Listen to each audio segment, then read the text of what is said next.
Chapter 1 સંખ્યા પદ્ધતિ. Chapter 1 કયું છે? સંખ્યા પદ્ધતિ, ધોરણ 9. ચોપડીને બધું બંધ કરી દો. ધોરણ 9 પ્રકરણ 1 જેનું નામ છે સંખ્યા પદ્ધતિ.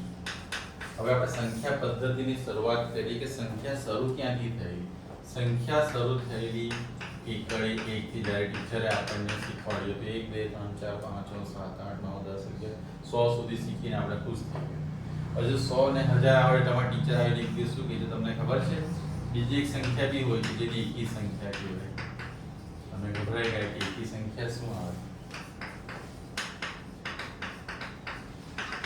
1 3 5 7 9 જેની પાછળ આ બધી સંખ્યાઓ લાગે એને એકી અથવા એને બીજો શબ્દ હવે નવમો ધોરણમાં વપરાય છે અયુગ્મ સંખ્યા. કઈ સંખ્યા કહેવાય?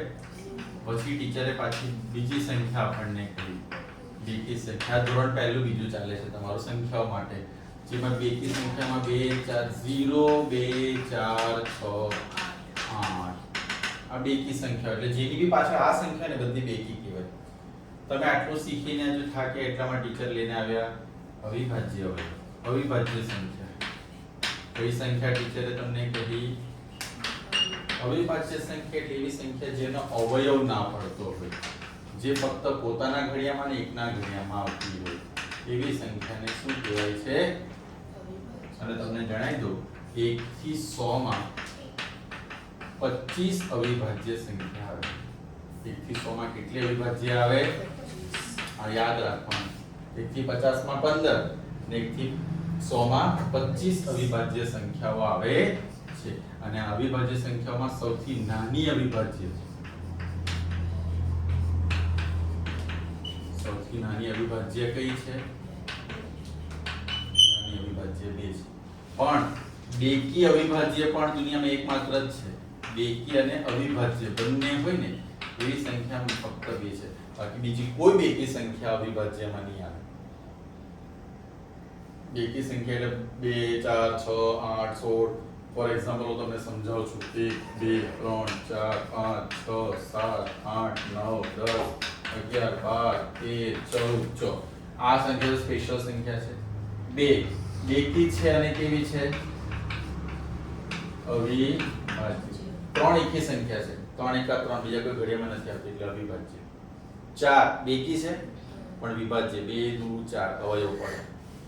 5 એકી છે અવિભાજ્ય. 5 એકા પણ એવું નહીં બને કે બધી એકી સંખ્યા અવિભાજ્ય જ હોય, પણ બેકી સંખ્યા તો વિભાજ્ય જ હોય કન્ફર્મ. બેકી સંખ્યા કેવી હોય? વિભાજ્ય, જેના વધારે અવયવ પડતા હોય. 6 એકા 6 તંદુ 7 એકી સંખ્યા છે અવિભાજ્ય. 8 બેકી સંખ્યા પણ વિભાજ્ય એટલે બધી બેકી કેવી આવશે? વિભાજ્ય. 9 એકી સંખ્યા પણ વિભાજ્ય. 9 એકા 9 43 એટલે જેને એક કરતા વધારે અવયવ પડે એને બરાબર છે એને શું કહેવાય? વિભાજ્ય કહેવાય. એટલે દુનિયામાં એકમાત્ર બેકી સંખ્યા 2 જ એવી છે જે કેવી છે તમારા માટે? બરાબર છે, અવિભાજ્ય છે. બાકી બેકી સંખ્યા કોઈ દિવસ અવિભાજ્ય આવશે નહીં. ક્લિયર થાય તમને મારી વાતમાં? ચાલો આવો તમને જરા ટીચરે કહેલું તમને ખાલી યાદદાસ્ત પાછી અપાવી દીધી. રાઈટ. હવે આપણે વાત કરીએ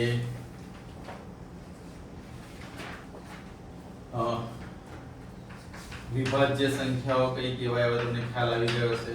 વિભાજ્ય સંખ્યાની શરૂઆત 4 થી થાય.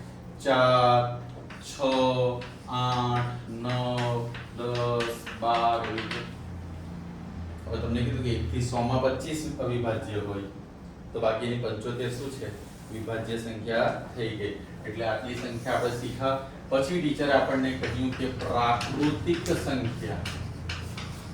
પ્રાકૃતિક સંખ્યા જેની સંજ્ઞા શું છે? n છે. પ્રાકૃતિક સંખ્યાની સંજ્ઞા શું છે? n છે. તો n એટલે આપણે શું લઈશું?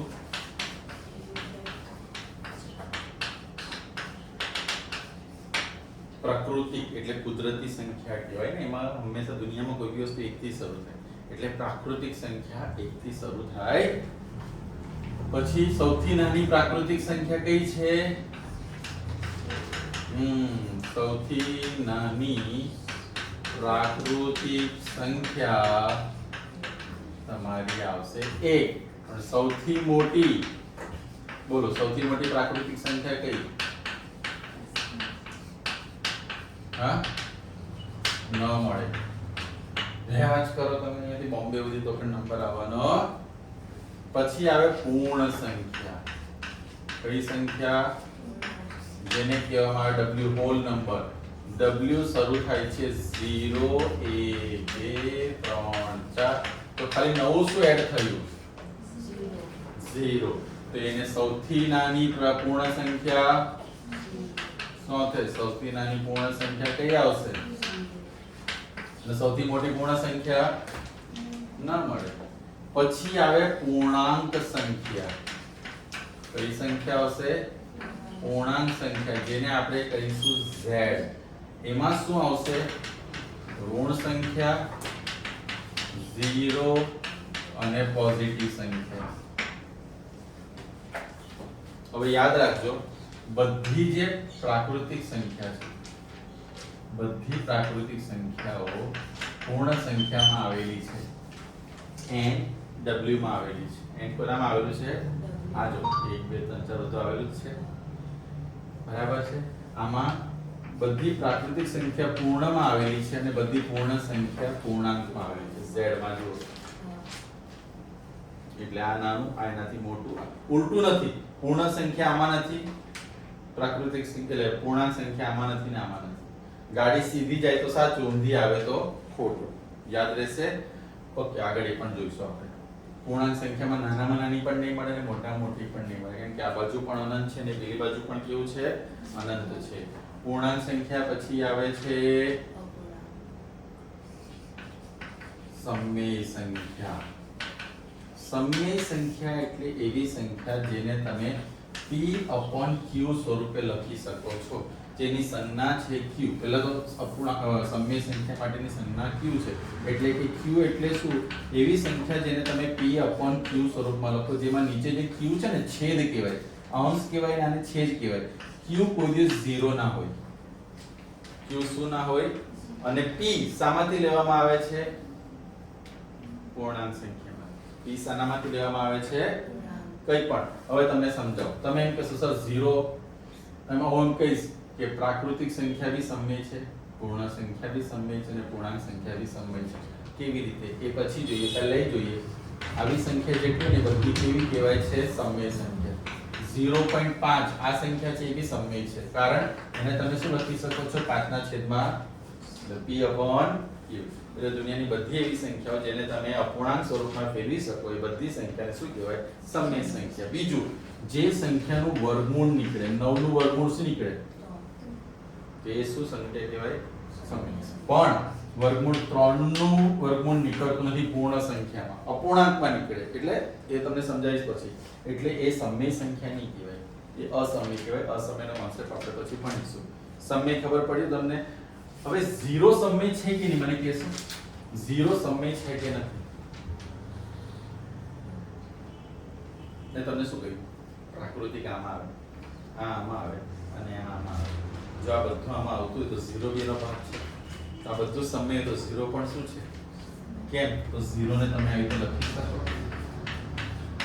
0 ના છેદમાં કઈ બી લખો 0 જ જવાબ આવે એટલે 0 કેવી સંખ્યા છે સમમેય -3 સમમેય છે કે નથી છે કેમ -3 ના છેદમાં 1 -2 ના છેદમાં 1 બધાના છેદમાં 1 તો લખી શકો તમે એટલે આ બધી સંખ્યા સમમેય બધી સંખ્યા કેવી છે સમમેય સંખ્યા છે એટલે આપણે શું શીખા દરેક પ્રાકૃતિક સંખ્યા એ પૂર્ણ સંખ્યા હોય દરેક પૂર્ણ સંખ્યા એ શું હોય છે પૂર્ણ હોય પૂર્ણ સંખ્યા એ પૂર્ણાંક હોય અને પૂર્ણાંક એ કેવી સંખ્યા હોય છે સમમેય હોય છે બરાબર દરેક પ્રાકૃતિક સંખ્યા પૂર્ણ હોય પૂર્ણાંક હોય અને પૂર્ણાંક એ કેવી સંખ્યા હોય સમમેય ફરીથી મને આ સંખ્યા જણાવો 3 નો સ્ક્વેર પ્લસ 4 નો સ્ક્વેર આ સંખ્યા કેવી છે એમ પૂછાય તમને 3 નો વર્ગ શું આવશે 9 4 નો વર્ગ શું આવશે 16 16 ને 9 કેટલા થાય 25 એનું વર્ગમૂળ શું આવે 5 25 નો વર્ગ 5 થાય ને 5 50 આંકવામાં આવતું વર્ગ અને વર્ગમૂળ ત્યારે મૂળ નહીં કેટલું જો તકલીફ પડશે 25 નું વર્ગમૂળ 5 તો 5 કેવી સંખ્યા છે? પ્રાકૃતિક પણ છે, પૂર્ણ પણ છે અને પૂર્ણાંક પણ છે. એટલે આ સંખ્યા તમે પ્રાકૃતિક પણ કહી શકો, પણ આપણે એને કહીશું સમમેય સંખ્યા. કેવી સંખ્યા કહીશું? સમમેય. કેમ કહી શકાય? કારણ કે 5 ના છેદમાં 1 આ પ્રમાણે આપણે લખી શકીએ છીએ. તો પડે છે.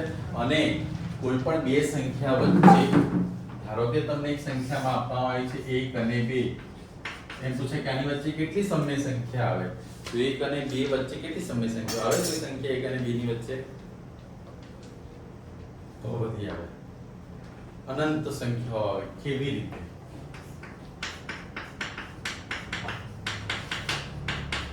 બરાબર. 1.11 1.12 1.13 1.14 એવી રીતે 1.111 1.121 એમ તમે લખ્યા જ કરો. એટલે બે સંખ્યા વચ્ચે અનંત સમમેય સંખ્યાઓ આવેલી હોય છે. બે સંખ્યા વચ્ચે કેવી સંખ્યા આવેલી છે? હવે મને એક સવાલનો જવાબ આપો. શું દરેક પ્રાકૃતિક સંખ્યા એ પૂર્ણ સંખ્યા છે? હા કે ના? તો તમારે શું કરવાનું? સરે કીધું પ્રાકૃતિક કે પૂર્ણ છે, આમ જોવાનું. હવે તમારી લાઈન જોવાની કે n થી w પર જાય છે. આપણી લાઈન ક્યાં ગઈ? n થી w પર જાય છે. તો આ સાચું. હવે હું તમને દરેક સમમેય સંખ્યા એ પૂર્ણ સંખ્યા છે. સમમેય એટલે q, પૂર્ણ એટલે શું? w. દરેક સમમેય સંખ્યા એ પૂર્ણ સંખ્યા હોય કે ના હોય? તો જોવાનું qw નથી, wq છે. રિવર્સ આવતું એટલે ફોલ્સ, ખોટું. એટલે સમમેય સંખ્યા આમ નહીં હોય ને, આ આમ ના હોય, આ બધું આમ છે પણ ઊંધું જઈ શકતું નથી. તો તમારા જવાબમાં જો આ એરો ઊંધો બતાવે છે, q થી w પર જાય છે તો રોંગ. કારણ કે જવું શું જોઈએ? w પરથી q પર, z પરથી q પરથી z પર, z પરથી w પર આવવું જોઈએ નહીં. તો તમારું ઉદાહરણ કાઢો. જો પહેલું જ ઉદાહરણ છે ચોપડીમાં. ઉદાહરણ કાઢ્યું બધાએ? ઉદાહરણ 1 માં શું કહ્યું છે જુઓ તો. દરેક પૂર્ણ સંખ્યા એ પ્રાકૃતિક સંખ્યા છે. બરાબર. ઉદાહરણ 1 માં શું કહે છે? દરેક પૂર્ણ સંખ્યા એ, પૂર્ણ સંખ્યાની સંજ્ઞા પહેલા તો શું આવશે? w. એ પ્રાકૃતિક સંખ્યા છે એટલે n. તો ઉપર જુઓ ના nw છે, wn એટલે ફોલ્સ. એટલે દરેક, કારણ કે આમાં 0 છે ને એ n માં આવતો. સમજી ગયા? ઊંધું નહીં ચાલે, સીધું હોય તો ટ્રુ ફોલ્સ. ચલો સેકન્ડ નો આન્સર તમે આપશો. દરેક પૂર્ણાંક એ સમમેય સંખ્યા છે. સાચું કે ખોટું? પૂર્ણાંક એ સમમેય. તમે કીધું નક્કી કરશો આ પૂર્ણાંક છે એ સમમેય છે. હા. કેવો આવશે? પણ આ મગજમાં છપેલું છે. પરીક્ષામાં બોર્ડ સામે મૂકેલું નહીં હોય ને તો તમારા મગજમાં છપેલું છે. હા. નેક્સ્ટ. દરેક સમમેય સંખ્યા એ પૂર્ણાંક સંખ્યા છે. સાચું કે ખોટું? જે વગર છે ઊંધું છે એમ. બસ તો 1.1 નો પહેલો સવાલ બી કરવાનો છે ને ચોથો બી કરવાનો છે તમારે. આ ઉદાહરણ કરવાનું. 1.1 નો પહેલો સવાલ, ચોથો સવાલ, પહેલો સવાલ, ચોથો સવાલ. અને પ્રેક્ટિસ બુકમાં બી ખરા ખોટા એ પાસે, આ લોકો પાસે પ્રેક્ટિસ બુક લઈ લેજો, રાઈટ? કોઈની પાસેથી. એટલે પ્રેક્ટિસ બુકમાં બી ખરા ખોટા કરવાના. આ બોર્ડ પરથી ઉતારો, બધા ખરા ખોટા ને આટલું કમ્પ્લીટ કરો અને બરાબર અંદરનું વાંચી લો.